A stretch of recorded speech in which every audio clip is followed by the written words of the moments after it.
Hello all, myself Soumya KS, working as an assistant professor in the Department of Commerce, GFTC Brahmasagara. In this video, we shall discuss about few rules for grossing up of interest and also bond washing transaction.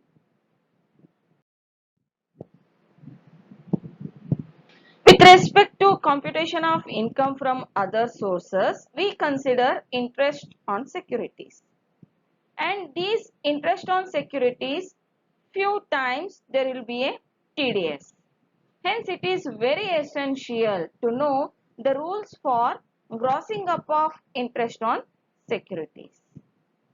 The first rule is, if the rate of interest is given, only the interest on tax-free commercial securities is grossed up, and interest on all other securities should not be grossed up.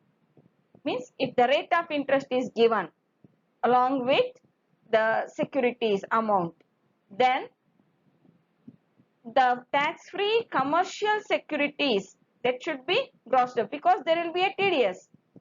Then it should be grossed up, and the interest on all other securities should not be grossed up. Then the second rule is, interest on tax-free commercial securities is always grossed up, whether its rate percent is given or the amount received is given. Whatever it may be, it should be grossed up.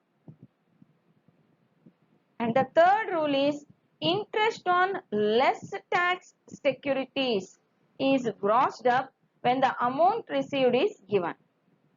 Interest on less tax securities, it should be grossed up only when the amount received is given.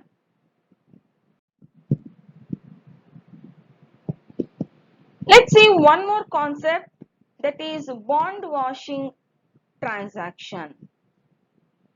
See, bond washing transaction, strictly speaking, it is a mechanism used by the assessee to avoid the tax.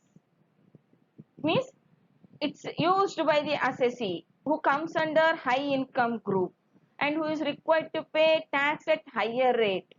What he will do is, he usually sell the securities before receiving interest over that.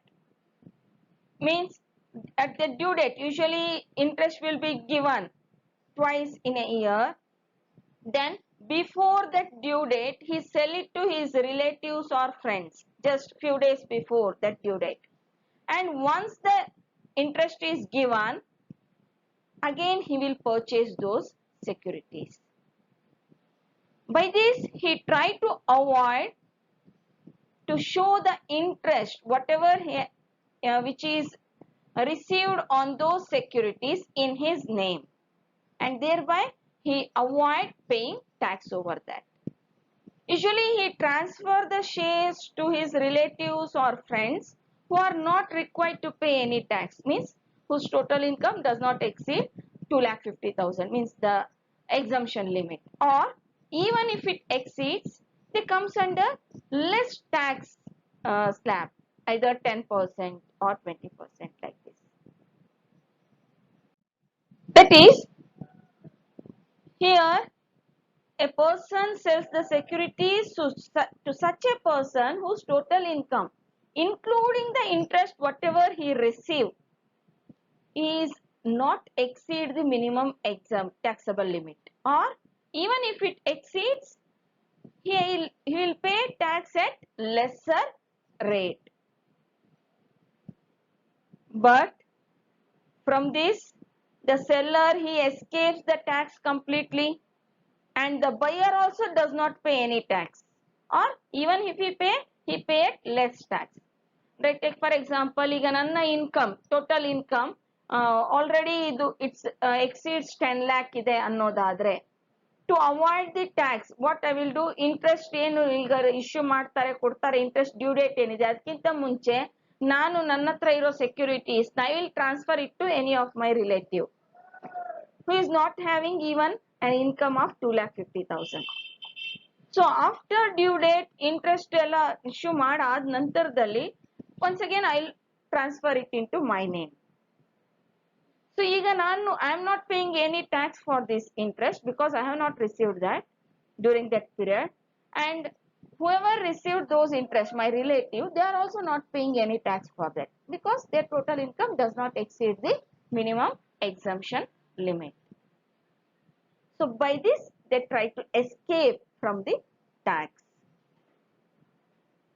But for this, to avoid this, to prevent this, the assessing officer, he may include such income from interest on securities in the total income of the person who is actually the owner of the securities and who wants to escape the tax by adopting this device.